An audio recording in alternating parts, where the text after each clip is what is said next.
l'idée de Dieu. L'idée de Dieu, on va entendre dans un instant Kirill. Oui. C'est le patriarche, c'est l'homme de la religion. Il est très proche du pouvoir. D'ailleurs, déjà, il était proche de l'ancien KGB avant. Mais d'abord, pour bien comprendre ce que ça représente en Russie et dans une grande partie du monde. Oui, bien sûr. Qu'est-ce que ça représente, cela, ce retour de Dieu dans ces régimes-là, même des régimes qui semblaient athées? Retour de Dieu, moi je dirais non, parce que vous voyez bien que Robespierre institue le culte de l'être suprême, alors de manière beaucoup moins tragique, la Troisième République, un catéchisme républicain, que les bolcheviks embaument Lénine, comme pour en faire un corps immortel, évidemment, les rites nazis, de ce point de vue-là, les rites des foules nazies ressemblent étrangement aux rites des foules staliniennes, les grands-messes, la vénération, etc. Jusqu'au Khmer rouge, jusqu'après la mort, après ta mort, l'organisation te surveille. Donc il y a une espèce d'au-delà. Ces religions séculières ont copié les religions, mais elles ont fait descendre le ciel sur terre et elles ont en fait tuer, je dirais, les dégénérés qui n'avaient pas accès au paradis par eux-mêmes. Maintenant, qu'est-ce qui se passe? Ces religions-là, séculières, elles sont mortes. C'est pour ça que ces types-là, Poutine réarme avec l'orthodoxie, Erdogan avec l'islam, Moudi avec l'hindouisme, et Xi Jinping avec le confucianisme. Donc on revient au vieil arsenal parce que le bricolage n'a pas marché. Parce que la religion permet d'armer, de mobiliser, d'aller à la guerre et de promettre une forme d'immortalité. Alors, qu'est-ce qu'il fait là, Kirill? Mais Kirill traduit dans un langage parathéologique l'hostilité de Poutine à l'égard de l'Occident. Chez Poutine, l'Occident est hégémonique, menteur, prévaricateur, etc. Chez Kirill, c'est tout simplement Satan. C'est Satan, l'Occident est démoniaque. Et là, c'est gnostique, c'est manichéen. Et là, on est parti pour la lutte finale. Mais cette fois-ci, cette lutte finale, elle prend des couleurs apocalyptiques. Écoutez le patriarche Kirill, l'homme de la religion en Russie, et vous réagirez. И то, что сегодня происходит, это не просто какая-то очередная военная кампания, какое-то напряжение. Создается впечатление, что многим захотелось стереть с лица земли Русь православную. Но да не будет так. И поэтому сегодня наша особая молитва за властей наших, за воинство наше, за президента нашего, за всех тех, от кого зависит действительно исход той битвы, в которую мы не по воле своей вступили. On est vraiment la vieille alliance du sabre et du goupillon, comme on disait à l'époque où l'Église catholique était tellement proche du pouvoir. Mais là, c'est plutôt l'encensoir et le missile, n'est-ce pas? Parce que d'abord, le sabre a progressé, et puis on est dans le monde oriental, c'est plutôt l'encensoir. Donc vous entendez bien les accents. Survivalisme, c'est un survivalisme. C'est-à-dire, c'est la lutte finale, véritablement. Nous allons être anéantis, dit-il. On veut nous faire disparaître de la face de la Terre. Donc, il n'y a pas de choix là possible. C'est ça qui est clair. C'est la vie ou la mort. Alors, la vie, c'est on colle aux autorités et on fait la guerre. Et la mort, c'est en fait, on commence à s'interroger. Donc, il y a une forme de censure aussi qui s'exerce sur les esprits. Et de ce point de vue-là, j'espère pour ma part que lorsque cette guerre aura pris fin, que le patriarche Kirill sera jugé par un tribunal pénal international comme le criminel de guerre et le fauteur de guerre qu'il est, n'est-ce pas? Très loin du christianisme. La religion orthodoxe joue en Russie un rôle extrêmement important. Non, parce qu'en fait, il y a 2% de pratiquants. Mais, par exemple, l'ancien maire de Moscou pouvait vous déclarer qu'il était orthodoxe athée. Vous voyez l'oxymore, la contradiction. Ça voulait dire quoi? Ça voulait dire que en 1917, le parti avait voulu tuer l'Église. Mais l'Église avait résisté, puis le parti s'était autodissous. Et l'Église, en fait, l'institution ecclésiastique Kirill, a pris la place du parti. Et en fait, le patriarcat de Moscou, pas les simples fidèles, aujourd'hui, c'est le politburo d'hier, c'est le parti. Voilà, il faut comprendre ça. Et donc, c'est un parti qui vient au secours de l'idéologie de Poutine et qui lui apporte quelque chose qui n'existait pas sous l'Union soviétique, l'onction divine. Et dans ce bras de fer va nous rejoindre la prix Nobel de la paix 2022. Merci beaucoup, madame, de nous rejoindre. Je vous en prie, merci beaucoup d'être là. Oleksandra Matvichuk, vous êtes avocate ukrainienne, directrice du Centre pour les libertés civiles en Ukraine, lauréate du prix Nobel de la paix. Bravo, félicitations, merci d'être là.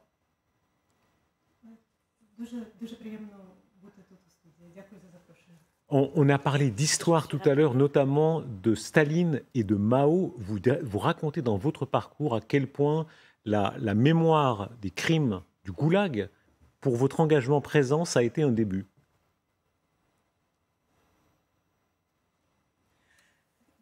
L'histoire, d'une part, nous apprenne donc des leçons qui ne sont pas apprises, mais c'est important vraiment d'apprendre l'histoire et c'est vraiment important de demander justice pour des crimes qui ont été commis. Aidez-nous à comprendre ce qui se passe en ce moment en Russie, ce très grand pays nanti de qualité, de culture, de tradition très remarquable par ailleurs, mais qui aujourd'hui entre dans une guerre d'agression aussi implacable et souvent criminelle. La télévision russe, ce qu'elle dit dans ce discours presque religieux en traitant l'Occident de satanisme, on va entendre cette séquence et vous pourrez la commenter et l'expliquer aussi avec nous. Qu'est-ce que le satanisme politique? Qu'est-ce que nous combattons? Et comment peut-on le battre? Eh bien, regardons ce que c'est. C'est par exemple quand quelque chose désigné comme un péché est considéré comme une vertu dans la société, désigné comme quelque chose vers laquelle les gens devraient tendre. C'est une perversion de la nature humaine. C'est l'affirmation selon laquelle une race est supérieure à une autre. C'est un mode de vie basé sur le mensonge permanent et qui soutient le vol et les abus sans fin. C'est un mode de vie basé sur la perversion de tout. Voilà, dans les grandes lignes, ce qu'est le satanisme. D'ailleurs, beaucoup de leaders européens sont véritablement satanistes. Ce sont, pour ainsi dire, des adorateurs conscients du mal et de ses meneurs, qui prennent la forme du diable. Satan, Chétan, appelez-les comme vous voulez, toute cette merde. Mais c'est ce qu'il se passe. Regardez leur culture. Vous demandiez ce qu'était le satanisme? Par exemple, c'est la popularisation et l'idéalisation du mal, du sang, de la perversion et de la saleté dans la culture de masse. C'est l'empoisonnement d'enfants purs, avec toutes sortes de choses immondes et dégoûtantes. C'est s'en moquer, s'en réjouir. Et c'est aussi beaucoup d'autres choses. C'est également l'habilité de tuer et sacrifier leurs propres amis et leurs propres alliés. Regardez ce que les Américains font à l'Ukraine. Ils sont tout simplement en train de la brûler. Ils s'en foutent. Vous savez, celui qui est devenu le serviteur du mal a tort d'attendre en retour que le diable l'aime. L'amour est la prérogative de Dieu. La prérogative du diable est de se servir des gens et de rire des idiots. Et c'est précisément ce qui est en train de se passer en Ukraine et en Europe. Madame, comment est-ce que vous expliquez ça? Vladimir Poutine, ancien lieutenant-colonel du KGB, ce régime où il y a tant de gens de l'ancienne police politique d'un pays athée qui maintenant tient ce discours inspiré comme religieux contre l'Occident libéral, traitant de sataniste l'Occident libéral.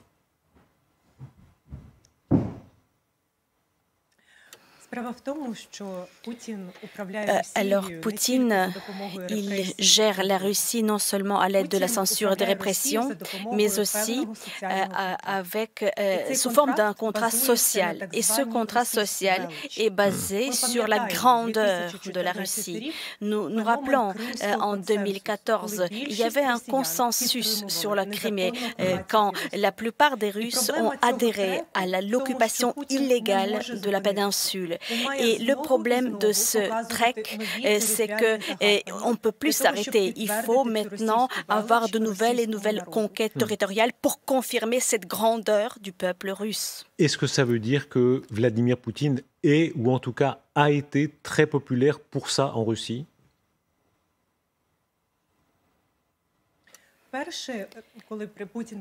Quand Poutine est arrivé au pouvoir, il a promis d'abord la sécurité au peuple russe. C'était après les périodes difficiles de la post-chute de l'Union soviétique, la période économiquement difficile. Et il y avait ces attentats, ces bombes placées dans des immeubles.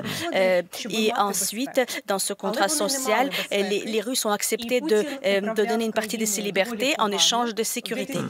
Mais après, en 2014, arrive et Poutine a dû renégocier le contrat social et ce qu'il a promis de nouveau maintenant, c'est renouveler l'Empire soviétique. Ce que vous dites est très intéressant et important sur la guerre dans ce régime. Depuis le début, depuis la venue au pouvoir de Vladimir Poutine, en effet, la guerre fait partie de son régime. On l'avait oublié.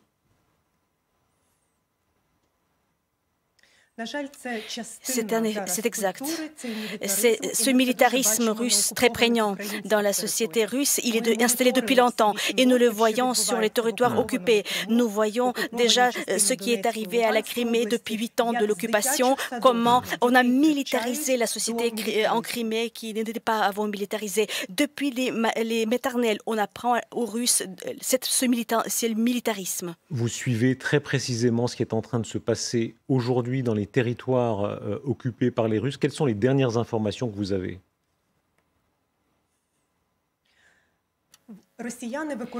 Les Russes utilisent la même tactique que nous avons observée depuis 2014 en Crimée. C'est la terreur installée contre la minorité active, les terroriser pour ensuite mettre la main mise et un contrôle total. Donc déjà, ils essayent de cibler les élites, les militants. C'est non seulement les représentants des autorités, mais c'est aussi les représentants de la société civile, les artistes, les dirigeants des ONG et ensuite ils éliminent ces élites et ensuite mettent le contrôle. C'est ce que nous fixons au jour le jour. Est-ce que vous craignez la séduction dans certains milieux de l'Europe de l'Ouest, encore aujourd'hui, de Poutine, du poutinisme, les notions d'ordre moral, ils les utilisent et on entendait tout à l'heure M. Colosimo ou Luc Ferry qui disaient ça peut séduire une partie des opinions, notamment des gens d'extrême droite ou des gens de droite, mais aussi une partie des gens d'extrême gauche pour d'autres raisons. Est-ce que vous craignez cela ? C'est bien possible parce qu'aujourd'hui, ce n'est pas la guerre de deux pays, mais c'est la guerre de deux systèmes, de l'autoritarisme contre les démocraties. Et même dans les démocraties les plus développées, il y a des partisans d'autoritarisme. Et donc, cette bataille se joue sur le plan des valeurs et nous devons gagner sur le plan des valeurs. Est-ce que nous vivons une guerre mondiale quand on voit qu'en Iran actuellement, tant de femmes avec un courage admirable se battent contre la dictature des mollahs qui commettent tant de violations des droits humains. Est-ce que pour vous, c'est le même front ? Nous assistons aujourd'hui à des grands changements dans le monde et la question de stabilité, c'est la question de passé. Aujourd'hui, nous rentrons dans une période de trouble dans laquelle nous devons bien penser que nous ne choisissons pas ni l'heure ni pays dans lequel nous sommes nés. Ce que nous pouvons choisir, c'est d'être honnêtes et respecter les valeurs et non pas suivre les courants. Jean-François Colosimo, votre regard sur le combat, on a là les prix Nobel, quand on regarde la généalogie des prix Nobel, quand vous avez reçu le prix Nobel, vous avez regardé la liste des prédécesseurs, des femmes, des hommes qui étaient avant vous, prix Nobel ?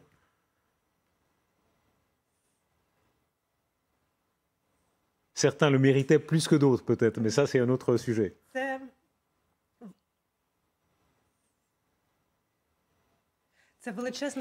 Oui, c'est une grande responsabilité de recevoir le prix Nobel de la paix pendant la guerre. Et nous allons essayer d'utiliser au maximum cette tribune que nous offre ce prix pour rendre visible l'activité des défenseurs de l'homme. D'abord, on voit que les femmes sont à la pointe du combat, et c'est vrai aussi en Iran, c'est vrai aussi en Ukraine, et il faut bien se rendre compte aussi que ces tyrannies ailleurs, en Inde, etc., en Chine, etc., ne veulent pas de cette égalité homme-femme aussi, qui est partie essentielle de ces droits humains. Ensuite, on voit que l'Ukraine a résisté héroïquement. Et si nous sommes venus en aide à l'Ukraine, c'est parce que d'abord les Ukrainiens ont pris en main leur destin et qu'ils ont d'abord résisté, n'est-ce pas ? Ça, c'est le deuxième point. Mais moi, je crois que vous avez employé un mot, si j'ai bien entendu, qui est important, c'est terreur. Le communisme a été belliciste. Il était fondé sur la lutte, n'est-ce pas, sur l'affrontement, sur la haine. Et donc, il a besoin de ce carburant-là. Mais en même temps, plus encore que belliciste, dans sa version léniniste, il a instauré un régime de terreur. Et aujourd'hui, on peut dire que c'est très exactement ce que fait Vladimir Poutine. Vladimir Poutine, je l'ai déjà dit, parle comme Oussama Ben Laden, n'est-ce pas ? Le patriarche Kirill parle comme les mollahs qui entourent le guide suprême. Et en fait, c'est toute l'Ukraine et les Ukrainiens et les Ukrainiennes qui sont pris en otage par ce terroriste qui, en fait, nous oppose sa logique du néant sa logique totalement nihiliste. Et là, je crois qu'il faut le dire. Et là, si vous permettez, juste pour conclure, la religion, c'est pas l'opium du peuple, c'est le speed des tyrans aussi. Vous avez mentionné le mot terrorisme. Vous savez que c'est un débat qui existe dans certaines enceintes en Occident. Est-ce qu'il faut considérer la Russie aujourd'hui comme terroriste ou est-ce que c'est impossible parce que c'est une puissance nucléaire?